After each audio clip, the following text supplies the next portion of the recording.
Pessoal, Superman. Vocês concordam comigo que o Superman é a maior franquia e o maior herói que a DC tem, né? Tudo bem, Superman não é como o Batman, que dá mais dinheiro pra DC, mas o Superman é o maior herói, o mais importante da DC. O que começou tudo. Vocês concordam comigo, né? Estamos na mesma página. Se você tem o direito, a licença de usar o Superman para fazer um filme ou uma série, você iria divulgar em todo lugar para as pessoas assistirem esse produto que você está criando, na expectativa de ganhar mais dinheiro com isso ou ter mais audiência. Então, por que diabo Superman e Lois simplesmente não tem divulgação? É zero divulgação, porque, galera, começou a 4ª temporada.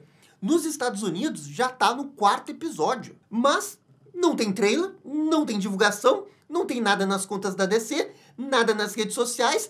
É como se fosse uma temporada fantasma. Ninguém realmente se importa com essa série, porque eu me importo. Caraca, a 3ª temporada de Superman e Lois era digna de prêmio. O pessoal tá maluco com a série do Pinguim aí, que realmente tá extraordinária, mas a 3ª temporada de Superman e Lois não deve nada a essa temporada do Pinguim. Porque foi sensacional aquela trama da Lois, o que envolve o Clark, o Bruno Mannheim. Cara, foi sensacional. E agora, a série volta para uma 4ª temporada e ninguém fica sabendo que ela volta. Ninguém fica sabendo quando ela vai voltar. A HBO aqui da América Latina, do nada libera os episódios 1 e 2 uma semana antes do que eles tinham falado que iam divulgar. Que coisa maluca, que desorganização. E é uma pena, cara, porque a série tá boa, a 4ª temporada continua boa. É a despedida desse elenco, desse Superman extraordinário,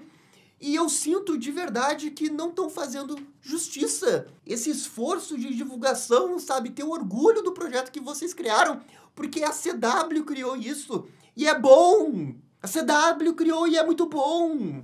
Mas não se divulga. Mas enfim, esse é o meu desabafo quanto à divulgação de Superman e Lois, que merece mais, merece muito mais. E agora sim, vamos falar da temporada 4, que estreou, já estamos no episódio 4. Eu assisti os 3 primeiros episódios e acho que já dá pra dar um panorama bem legal do que tá acontecendo nessa série. Pra quem não lembra, a 3ª temporada de Superman e Lois terminou com o Lex Luthor criando o seu Doomsday a partir do bizarro desse universo do Superman e Lois. E o season finale foi com um incrível cliffhanger da luta do Superman com o Doomsday. E a 4ª temporada começa exatamente do cliffhanger, continua a luta do Superman com o Doomsday, ao mesmo tempo que mostra os outros personagens na Terra lidando com a ausência do Superman enquanto que ele tá lutando no espaço. E esse primeiro episódio eu achei que foi muito bom. A luta do Superman com o Doomsday me surpreendeu demais. Porque assim, a gente já tá falando de uma série que tá na última temporada, que foi apressada pra fazer essa 4ª temporada. A CW já não tem mais dinheiro, coitada, tá falindo. De algum jeito eles conseguiram esse dinheiro pra fazer essa 4ª temporada. Eles tiveram que cortar parte do elenco, mas eles conseguiram dar um jeito de finalizar, ter uma história para executar essa 4ª temporada. E considerando todos esses problemas, o fato que eles queriam fazer mais temporadas, eles tiveram que encurtar tudo para fechar nessa 4ª, até o momento, essa 4ª temporada é um feito heróico da CW. E olha que eu adoro falar mal da CW. É minha paixão. Por mais que eu ame o Flash da CW, mas a gente tem que admitir que quando a CW tá com pouco dinheiro, o negócio começa a ficar muito ruim. E não é o caso aqui de Superman e Lois. Claro, você percebe na luta do Superman com o Doomsday que o CGI não é o mais alto padrão de Hollywood. Principalmente quando o Doomsday joga o Superman no chão, tem uma transição entre o CGI pra pessoa real, você vê que é falso. Mas o que tá acontecendo em tela é tão legal, é tão emocionante, velho, que eu tô disposto a passar pano pro CGI. Até porque essa ideia da luta do Superman com o Doomsday ser no espaço acabou funcionando muito bem pro orçamento limitado. Porque como tudo no espaço ali é CGI, eles conseguem mesclar até um pouquinho melhor o fato de tá tudo mais falso. Como tudo é falso, o seu olho percebe menos as falhas do CGI. Eu sei, não faz o menor sentido isso que eu tô falando, mas essa é a sensação que eu fiquei. O benefício de ter a luta no espaço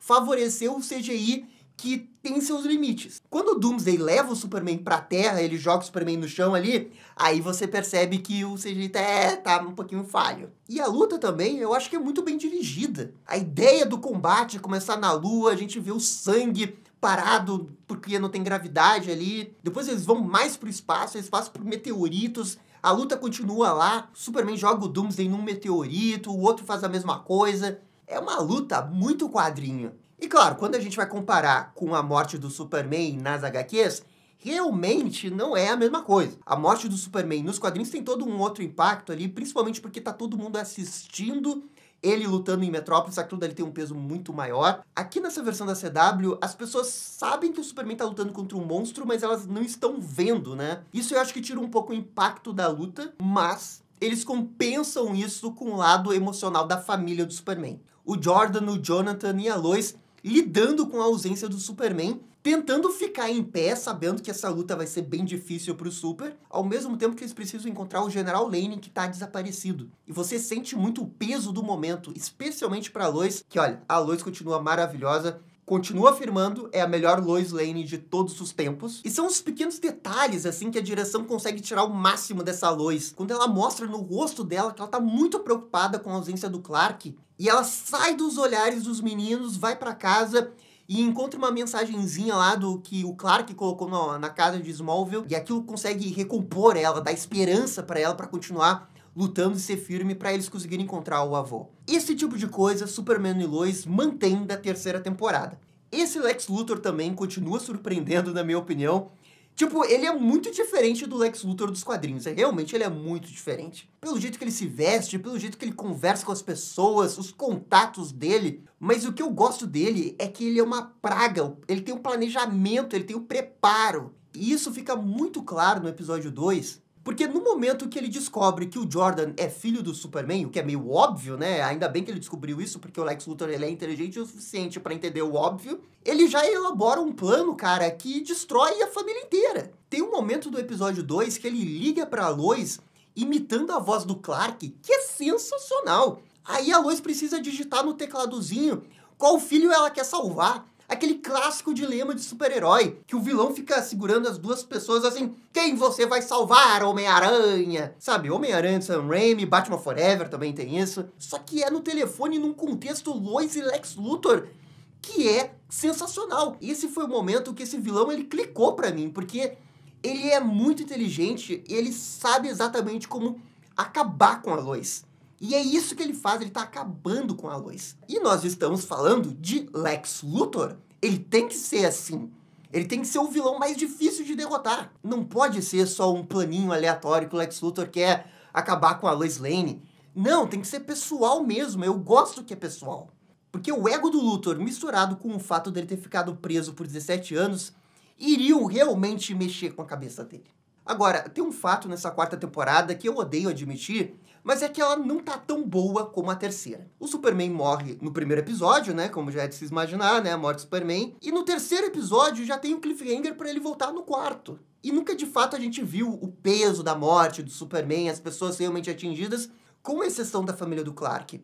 Infelizmente, todo o texto dessa série ele tá abaixo da terceira, que era realmente ótimo pra excelente. Agora a gente tá no nível que é bom, e tem alguns momentos, graças às interpretações dos atores, graças à direção, que consegue transformar o texto num momento muito bom, ótimo. O Jordan continua me irritando profundamente como personagem. Tem 300 pessoas falando pra ele não fazer tal coisa, ele vai lá e faz. E ele já tá nessa daí, 4 temporadas, ele nunca muda. E cansa, né? Ainda mais num momento tão importante. Eu consigo entender as motivações que o levam a tomar atitudes extremas. O ponto não é esse. Porque eu entendo ele querer confrontar o Lex Luthor porque ele tem poderes, se o Lex Luthor não tem, aí vai ser fácil pra ele. Uma certa arrogância dele, de subestimando o Lex Luthor, mas tudo bem, é uma coisa que ele cometeria esse erro. O que realmente me irrita com o Jordan é que depois que ele comete o erro, ele fica discutindo com a família dele. E a gente já viu isso diversas vezes ao longo dessa série. Tem um momento ali no episódio 3 que o Jonathan simplesmente pistola com o Jordan. Eu não aguento mais você fazer essas coisas, arrogante, porque você quer ser o herói. Como eu me identifiquei nesse momento com o Jonathan. Eu escutava ele desabafar ali e eu sentia que era eu falando. Porque eu ia falar as mesmas coisas pro Jordan. Caraca, que personagem irritante. Mas ainda bem que tem a Lois e o Jonathan. Um dos produtores da série revelou que, originalmente, Superman e Lois deveria ter tido 7 temporadas. E claro, eles nunca iriam conseguir chegar na 7ª temporada. Mas isso não muda o fato que, nessa 4ª temporada, parece que eles estão tentando juntar várias coisas pra ter o máximo das ideias que eles tinham pra essas 3 temporadas restantes que eles não vão conseguir fazer. Eu fico com essa sensação porque tem várias coisas acontecendo ao mesmo tempo, como o Jonathan ganhar seus poderes e o Superman já voltar à vida no episódio 3, e não tem como não pensar que eles estão rushando. Eu não acho tão ruim o Superman já voltar no 3º episódio, porque é uma temporada só com 10 episódios, e o Clark, o Superman e o Tyler, a série precisa muito dele. Então, quanto mais cedo ele voltar, eu não sou contra, porque isso vai trazer benefícios para os outros episódios. Agora, eu não posso deixar de pensar que se eles tivessem mais uma temporada para fazer isso, com mais calma, eu acho que iria levar realmente assim uns 4, 5 episódios pro Clark voltar. Ou, de repente, uma temporada inteira. Mas, como não tem mais tempo para isso, já coloca o Jonathan com poderes, já traz o Superman de volta. E vamos para esse arco final com o Lex Luthor. Pra mim, esse é o ponto que a 4ª temporada tá pecando mais. Especialmente em como que eles lidaram com a situação que o Superman tá morto. Porque o Superman é um símbolo de esperança para as pessoas desse mundo. Ele realmente é o grande herói dessa terra. Mas não teve muitos momentos pra gente ver o peso da morte do Superman para as pessoas. No primeiro episódio, quando o Superman é derrotado, o Doomsday leva o Clark até Smallville e joga o corpo dele no chão. E, gente, essa cena é muito boa pela reação dos atores, porque tá a Lois e os filhos dela ali vendo o Clark morto, sem um coração com um buraco no peito. É uma cena forte, mas o que realmente me fez ficar arrepiado com essa cena foi que eles mostraram a reação das outras pessoas de Smallville aos gritos da Lois. Quando eu tava vendo isso, eu pensei, caraca, vai ser muito foda, as pessoas vão se reunindo ao lado do corpo do Superman e vai todo mundo meio que chorar pela morte do Superman, vai ser 10 de 10. Mas não é isso que eles fazem. Isso me deu uma raiva danada, porque chega ali a Lana e impede que todo mundo vá ver o corpo do Superman. E aquele era o momento do povo chorar pro Superman. A Lois e os filhos, ótimo, baita atuação também, mas, cara, eles tinham que chorar todo mundo junto. Ia ser um impacto muito foda. E poderia até ter uma cena tipo Homem-Aranha 2 lá do trem, que essas pessoas ali ficam sabendo mesmo que o Clark era o Superman. E eles poderiam não contar nada, porque é o Superman, eles se importam com o Superman e a família da Lois. Na verdade, eu acho que isso aí iria beneficiar a cena, que ela ia ser muito mais poderosa. E quando eu lembro daquele roteiro maravilhoso, das narrações dos personagens nos episódios da 3ª temporada, eu fico pensando, a 3ª temporada faria isso. O roteiro tá um pouquinho abaixo mesmo. E não pensem que tá ruim, eu ainda acho que tá muito bom, mas a história, o potencial narrativo ali dava pra ter entregado mais emoção. Que a gente tá falando da morte do Superman. Teve mais emoção que BVS, isso eu preciso admitir. E galera, essa é a minha crítica dos 3 primeiros episódios. Eu vou dar nota aqui, ó, 8 pra esse início de temporada. Peço a você que assista Superman e Lois. Já que não tem divulgação, já que não tem marketing, já que tem descaso de trailer nem nada disso, vamos fazer a nossa parte, é o que resta. Assista Superman e Lois, é uma das grandes produções da história do Superman. E esse elenco, por tudo que eles representaram nos últimos 4 anos, cara, eles merecem tudo. E assim, ó, que tenha uma ótima audiência. É o que eu mais quero, que as pessoas assistam, que as pessoas valorizem, que as pessoas elogiem. É isso que esse Superman merece. E o pessoal tá sempre reclamando, ah, mas a DC não faz coisa com super-heróis grandes. Tá aí uma série com Superman. Claro que não é da DC Studios, é da CW, com as migalhas da CW. Mas é uma série de Superman, galera. Então, sei lá, vamos assistir, vamos assistir. E CW, você tá no meu caderninho por não ter divulgado, hein? Vou colocar vocês no meu Death Note. E HBO também, né? Por favor. E ok, galera, desabafei de Superman e Lois, o coração tá leve agora. Por favor, comentem aqui embaixo o que vocês estão achando de Superman e Lois. E no mais, eu fico por aqui, muito obrigado e dá-lhe descer. E esse foi o vídeo analisando os primeiros episódios da 4ª temporada de Superman e Lois. E aí, gostaram? Não gostaram? Deixem suas opiniões nos comentários. E se curtiram o vídeo, deixa aquele joinha e inscreva-se no canal para ficar sabendo absolutamente tudo sobre Batman. Obrigado, gente, e até a próxima. Tchau, tchau.